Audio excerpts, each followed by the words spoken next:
Yes, people, welcome to Normski TV and another match reaction. Champions League, Arsenal 3, Dynamo Zagreb 0. And people, go get me a striker. Still, we need a striker. Clean sheet. To be honest, you're looking at the game, comfortable. But boring. Not gonna lie, there was times in the game where I was just falling asleep. I mean, Declan Rice getting his first Champions League goal, an assist from Kai Havertz after 2 minutes. Nice bit of layoff from him, and we scored that first goal. Quick start, so you're thinking, maybe we're going to put a few goals past these guys, but it's not until the 65th minute or something around about that time, 65th, 64th minute, Kai Havertz scores the second goal from an assist from Martinelli. But before we kind of go into the game a little bit, we just want to just talk about the starting lineup. And to be honest, when I did see the starting lineup, I was thinking, what's going on here, mate? You know what I mean? Maybe he's looking to rest players because of the amount of games that we've got coming up. And so, he rested a couple of players and left them on the bench and started Kivior as a right centre-back, even though he's left-footed. And obviously we had 3 left-footed defenders. Zinchenko started at left-back, and obviously Gabriel partnering Kivior. Timber at right-back. And then in the middle, we had Jorginho, Declan Rice playing as the 8, I believe, and Odegaard as the creative 10, so to speak. Sterling on the right, Kai Havertz up front, and Martinelli on the left. And as I said, you look at this side and you're thinking, bro, and obviously Raya, I forgot Raya in goal. If we didn't have Raya in goal, maybe they would have put a few past us. But look, you look at that side, you would think that this side would beat them. I was looking at it and thinking, but would we beat them by that kind of margin? 3-0, because obviously seeing Sterling on there, Jorginho in there, I was thinking, wow, Kivior, you know what I mean? In times gone, Kivior's been shaky. Today, I'm not going to lie, a couple of times he made a couple of mistakes. Him and Timber, they were messing about with the ball. If Zagreb, forwards had their shooting boots on or had anything about them, it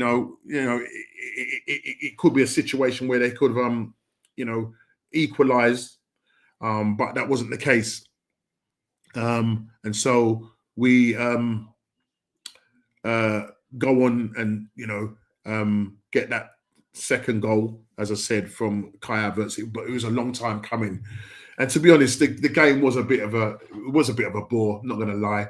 I want to hopefully keep this match reaction short than normal. Just looking at the players individually, Rare didn't have much to do at all. If anything, didn't have nothing to do. Timber, as I said, playing at right back. I think this guy now, he's probably playing in the red zone, and I'm glad Arteta took him off. But taking him off puts Partey at right back. Yeah, internal solutions, people. Internal solutions. He takes off. Who else did he take off? Sterling was taken off, and even Nwaneri or Anweri, you want to pronounce it, comes on for him. And to be honest, when he come on in the 58th minute, even in that first 5-10 minutes, did more than what Sterling did in the whole of that first half. I mean, I'm sorry, but guys, we have done a wrong one with Sterling. Unfortunately, Shillings, it just ain't happening for you. It's just like you're void of ideas. You pick the ball up, and it's like you don't know what to do with it. And you've got this habit when you pick the ball up, you just stop. And then, I don't know, it's just like you can't get past players, losing the ball, running down, blind alleys and dead ends or whatever you want to call it. So was not really at all impressed with Sterling again.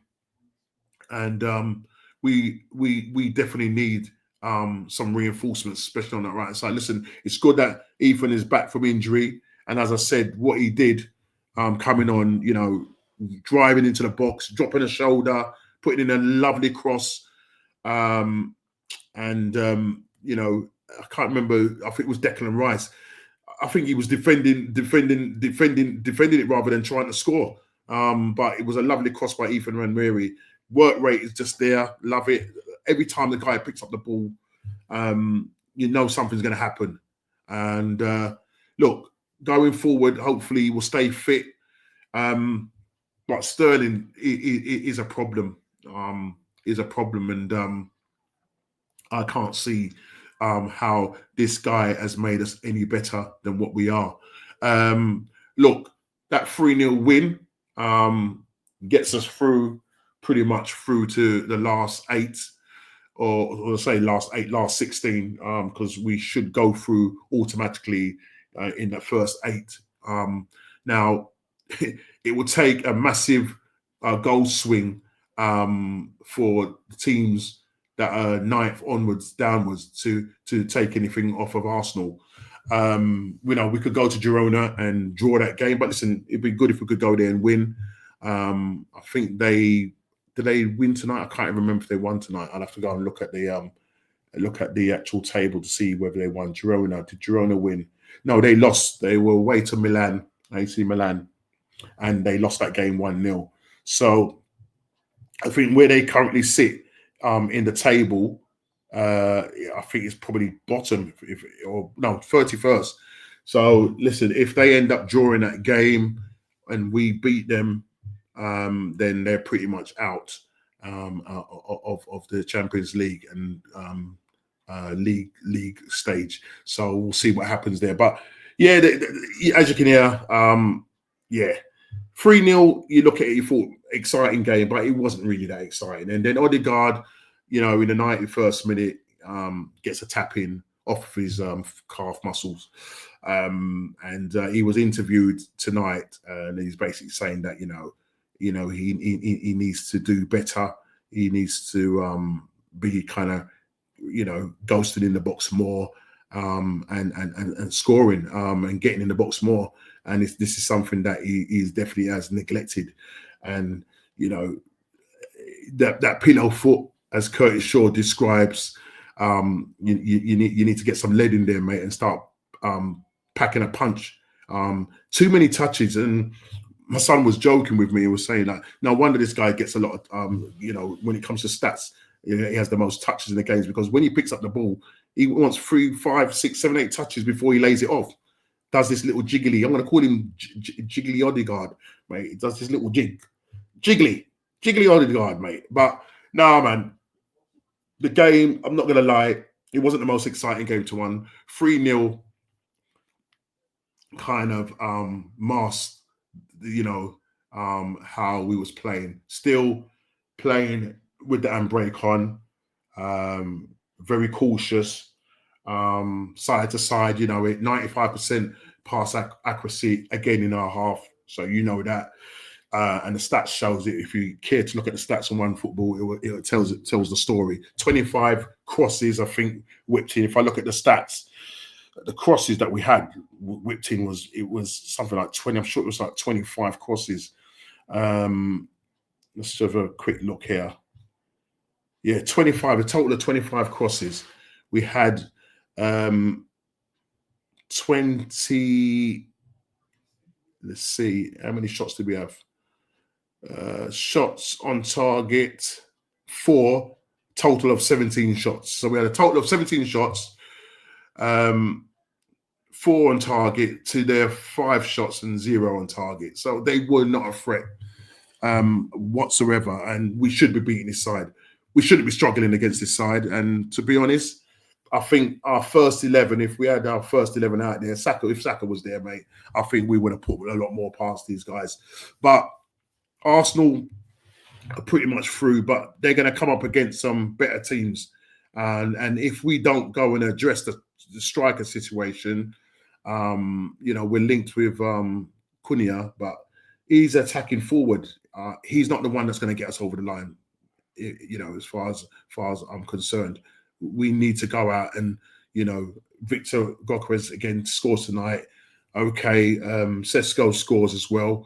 But if it was me, just go for Victor, go for Osherman, one of those guys. You know what I mean? We need a proper bona fide striker. But will that be enough? I doubt it very much. Listen, Liverpool are probably going to go a perfect 8 and win their last game. They're currently on 21 points, topping the Champions League table as well as topping the Premier League table. I think between Liverpool and Real Madrid, they're looking like they're the favourites. I mean, Real Madrid tonight, I think they won. Was it 5? Was it 5? What was it? 5-1. You know what I mean? Bayern Munich though lost 3-0 to Feyenoord. So, and obviously Man City, going 2-0 up away to PSG, losing that game 4-2. So they're going to be struggling to make the playoffs. They need to win their last game in order for them to then make the playoffs between 9th and 24th. So that's going to be really interesting. It obviously means that they're going to play 2 extra games. But coming back to our game, yeah, as you can see in my voice, I'm not really that fast. We've gone and done it 3-0 and we go again. We've got a game on Saturday away to Wolves, so the players that were arrested will come back into the side.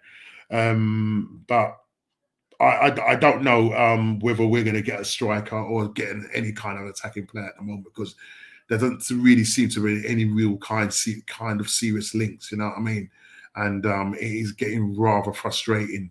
And I think if we don't address the attacking situation, because you just can't be going to games with Sterling as your option. That's ain't the one. And you've got to say they've got a lot of players now, in that red zone. We just can't afford more players to drop out.